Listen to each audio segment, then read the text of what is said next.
Alright, this is my second take in my gold P. I already did the first one, but I dropped the 6 pins, so I just want to get a better gut on this for my brown belt submission. So I'm going to use this Milky, and I picked one that maximizes length. Just help me be able to get underneath it and bring it around. I have a more kind of talk through video for my first one. So if you've already seen that, this is nothing different, just hopefully a cleaner gut. Alright, so I'm going to do a light tension. Start with 1.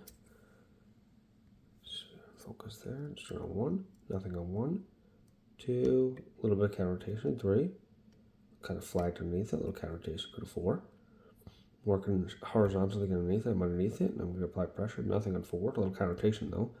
I go to 5, alright, a little counter rotation, still working on nice and easy, I don't want to overset. Alright, get a little click, going to 6. Okay, get a little click and a little bit deeper set, going back to 1. Okay, a little bit of binding on 1, and there's a little counter rotation, go to 2. 2's further down, let's try to set that. Click, I'm going to have overset, but we'll see. Going back, 4 seems down, 3 was up. That might be set already. 4's not moving, go to 5. Little rotation, I might have overset it. Alright, check on 1, 2, 3, 4, 5. Alright, a little rotation, go back way back to 6. Okay, a little click, go back to 1. Nothing on 1, 2. 2 is a little bit of rotation, 3. A little bit of click and rotation, 4. No, 5. No, 6. Okay, I've overset. Resetting completely, going to 1, 2. A little counter rotation, 3. A little counter rotation with a click, going to 4. How to work more underneath it. Okay, I had a little counter rotation and a little bit of a click. Working my way, kind of flagging underneath 5. A little counter rotation of 5. Okay, and go to 6. I might have overset setting 5. Alright, so I had a little bit of rotation on that one, so hopefully that kind of was my problem. Alright, so now we got one to a little bit deeper false set. Apply more pressure as I'm pulling out to make sure the pins don't get affected. 1 is now binding. Okay. A little counter rotation on 1.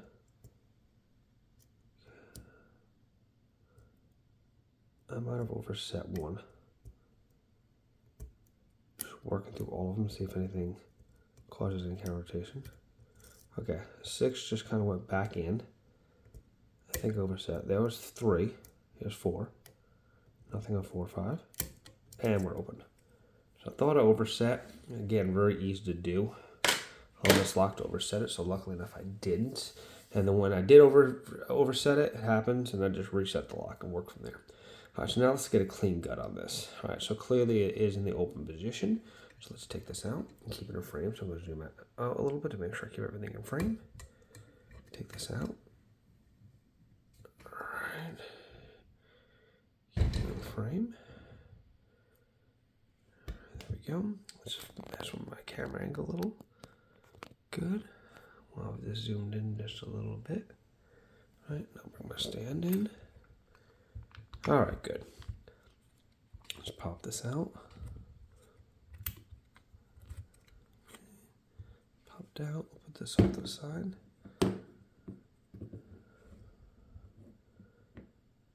Let's undo this.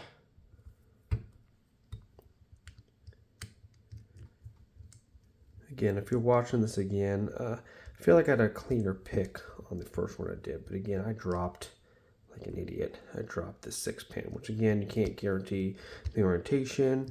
They probably would have accepted it. You know, some people are saying maybe they would accept it. But, you know, when you're doing your black belt, you got to have these things perfect. So when you talk about the things that make a lock specifically harder, you should be showing that off. So for instance, this one very specifically has a torpedo key pins. So if that's the case, I need to show off that milling that they have. That kind of makes that a more effective anti-pick feature. All right, so let's put it off to the side. All right, let's get the shim for it. Actually, not quite here because I didn't have the key out. Let's get the key out. Okay. I was talking to someone on one of the chats, and unfortunately, they have a much, you know, they didn't look out. Now, you can see by the key bitting, you know, there's a little low cut here, and it's hard, but that's according to the number, it's a 3.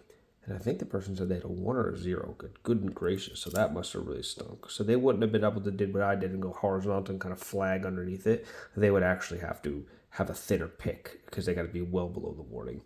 So very unfortunate for them to have that difficult. So I was lucky with the key I have. All right, so we'll get the shim in. Okay, shim's in. Good. All right, I got my little helper. We'll see that in a second. All right, so let's put this in. Okay, grab the little helper. Make sure it's running in the right direction.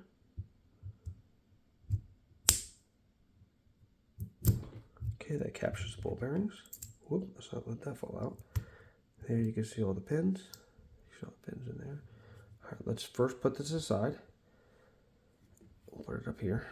Keep the core in view. All right, so here's the 2 things. Let's bring this up. All right, so first, we're going to show you that the ball bearings are in there and trapped. So, there's a ball bearing there. There's a ball bearing there. So let's kind of disarm this. So we're going to, and let me drop the pins out first. That would be the safest thing to do. So let's roll out the first pin. There's the first pin.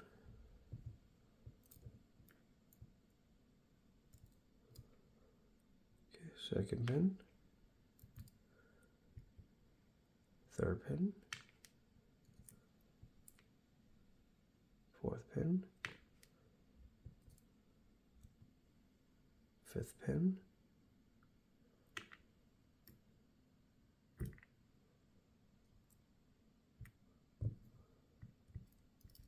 And sixth pin.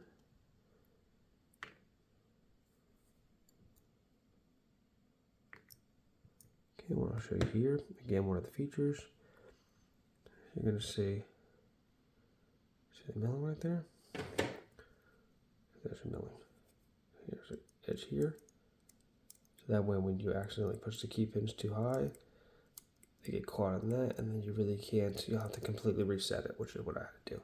Let's just drop those ball bearings out for fun. So I'm going to rotate this up.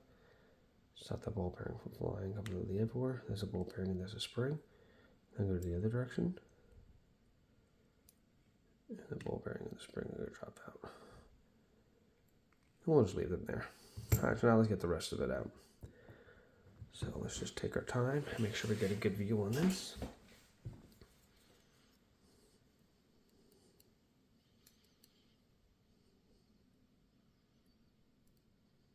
Okay, there's the first pin.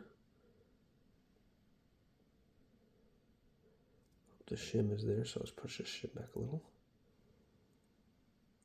Okay, so this is the first trampoline pin.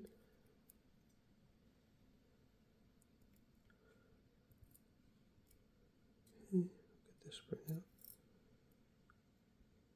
And next thing, there's the next spool. Again, taking my time, so I have a nice clean gut on this.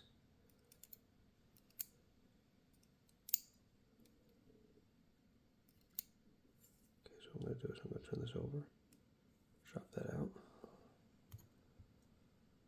Alright, let's get to the next pin. Get a good angle. See it popping up. Okay, there's another spool in the correct orientation. Good. Get the spring out. Good. Push this back in. Let's flip it around. Let's get the number 6 out. Here's your shim. Let's just kind of get the shim out of the way. Alright. There's the next one. See, there's a spool. So that's number 6. Put you where it belongs. Okay, next one. Okay, you can see that in there.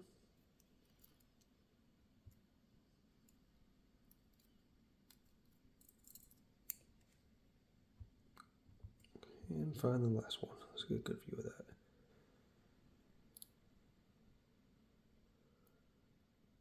And there's the last spool.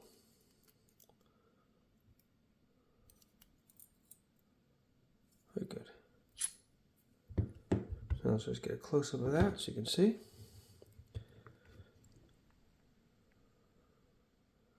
Okay, so you got like a trampoline, and then you have all the spools.